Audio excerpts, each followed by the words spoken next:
I'm here with Pip Hare after what was a very difficult Vendée Globe.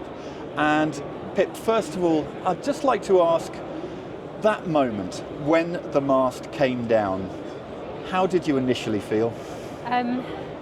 It's just so immense, that feeling. You wouldn't have thought that you could feel something so deeply and painfully in a second. And that's what it was, in a split second, everything was gone. And it was, devastating is the word I've been using, but I don't think it quite covers it. There's just this immense sense of loss, but you can't hold on to that. You can't, when you're alone and you have to then deal with the practical elements of it, you just can't allow that to take a grip of you. It's this instant pain, and then you just have to pack it up and move on. You'd already had a very difficult Indian Ocean, so exhaustion must have played a massive part when you had to cut away the rig. How do you go through a process like that and make sure that all of the steps are being done correctly in what is a very difficult manoeuvre? I would say that adrenaline does a massive amount to make all of that happen. And actually, while I was cutting the rig free, while I was doing that work, I actually felt quite contented, I felt quite in control, and I felt quite energised because I was just absolutely full of adrenaline. And of course I still had SATCOMs with my team on the shore, so they gave me a checklist and I went through the checklist with them and I sent photos to them, and so I had these voices kind of reassuring me and making sure everything was okay. And then actually it was then kind of coming in, it was dawn for me then, and it was time for them to go to bed. And so once everything was clear, I sent them a text and said, okay, you guys need to get some sleep. I'm tired. You sleep, let's talk about a jury rig in the morning. But then I kind of sat down for 20 minutes and it's like, I just can't sit here waiting for them to wake up. So it only took me 3 hours to put the jury rig up and I was off, yeah. The slow boat on its way to Melbourne ended up being followed hugely by the media, and you really did, you picked yourself up incredibly quickly and turned this into its own journey in itself. How long did it take to turn yourself around, though, into that positive mindset again? I guess I had 24 hours where, it was, you get the slump after the adrenaline spike, which is a physical manifestation as well as a mental one. So I had 24 hours where I was very, very sad and didn't really do a lot. But it's just not sustainable. You almost have like an out-of-body experience and you look at yourself sobbing on a wet beanbag in 800 miles from anywhere, and you just realise that's just not gonna get you anywhere.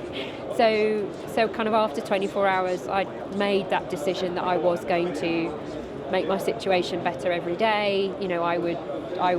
I didn't just want things to end and that was it. So my slow boat journey was real in terms of the fact that I was trying to kind of make my situation better, and I got quite engaged and quite excited by how fast I could make the boat. But then the sharing it kind of gave me a bit of accountability, and I just also thought that no one sees that side of things. Things happen at sea. Races don't always end in the way that we want them to, and so often it's just like that gets cut off, and then the next thing you see is a pristine version all over again. And actually, the real experience of getting back to the shore and getting back on your feet is something that I just thought people might want to share. The Vendée Globe is followed hugely in France, but internationally far less so. And one of the big criticisms that could be levelled at sailors is not being able to appeal to people outside of the sailing community. Yet you've managed to bridge that gap. How do you think this came about? because I don't come from a sailing community. I grew up in the middle of East Anglia. I went to the local comprehensive school. Kind of the thing that probably all of my mates were into was live music. That's what everyone did on the weekends. We went to gigs, we went to the pub, and so when I left school at 18 and decided I wanted to be a sailor, and I went off and kind of did that and sailed the world and got to see different places, I was trying to tell my friends about the life I was leading, and they don't know the different kinds of boats. They don't care what size sail you've got up and how fast you're going. It means nothing to them. They want to know about the human experience. And so I guess I started out talking about my sailing in those terms for the people that I care about, and I've continued in trying to find easily relatable ways of talking about sailing, kind of not pretending I'm not sailing, but just making it relatable. And it was that first Vendée Globe during those COVID times where so many people identified with your story, and you've carried them across to this last Vendée Globe. And did you hone that messaging, or did you just continue on that same path of identifying with people as you went? So it's deliberate in the fact that I'm trying to tell a relatable story that would appeal to a broad audience, but it's not deliberate in terms of I don't work with PR companies, or I don't, nobody tells me. In fact, I get really annoyed if people tell me what I should be saying and how I should be presenting myself. I actually struggle with social media. I don't particularly enjoy sharing myself in that way. So the only way I can do it that makes it acceptable is just with full integrity. This is me. You can't change me. I am who I am, and that's the only way I can do it. Well, having that honest story seems to have worked, but right now you have a hull that is the opposite side of the planet. You've just finished with a fantastic sponsor, and so if you're going to equate the Vendée Globe to mountains, you're back at base camp about to start the next climb, ready for the next Vendée Globe. How does that feel? It feels unbelievably daunting and a bit, there is a part of me that just thinks, why can't I start at base camp 3? Why does it have to be at the bottom again? And it is a monumental amount of work. And the thing is, with me, I don't ever just want to replicate. I want to improve, I want to move on, I want to get better, I want to grow a team, I want to grow a culture in the UK, I want other teams to come and join us. I've got massive, big aspirations, so just kind of copy and paste isn't what I want to do. And I am aware of the work involved, and I always kind of reflect, is it worth it? Will I get back what I want out of this? And the answer is yes, 100% yes, because racing those boats all the way around the planet non-stop is the greatest sporting event that I can imagine, and I want to be a part of that. I need to be a part of that again, and I've got so much more to give. So yeah, I'll put my shoulders to the wheel and we'll start moving again. As you said, you've come from a non-sailing community, yet the Vendée Globe is the pinnacle event of offshore sailing. You're proving that sailing at the highest level is accessible. How does that feel? Well, thank you for saying that, because that's really what I'm trying to demonstrate. It matters so much to me, because for most of my life I felt there was a blocker because I wasn't the right kind of person. But there is no right kind of person. Sailing is one of the most diverse sports out there. The amount of disciplines there are, sailing can work for so many people on so many levels. You've just got to find the right one for you. And then everyone can feel that freedom and that passion. Everyone can compete, everyone can enjoy leisure time on the water. And I guess, if I can be a small voice trying to change people's opinions, then it means a lot to me. And if you're going to give one piece of advice to somebody who's picked up on your story, picked up on the adventure of the Vendée Globe, and says, I'd love to try sailing, what would that piece of advice be? I guess it's say yes to everything, say yes to every opportunity. It doesn't have to be gold plated.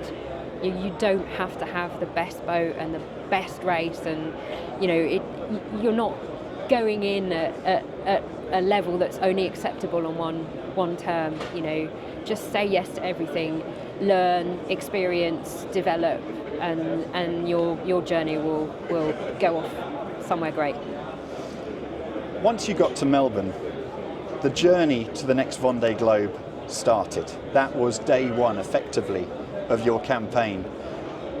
How do you think things are going to progress with getting the boat back and then getting back out onto the IMOCA circuit?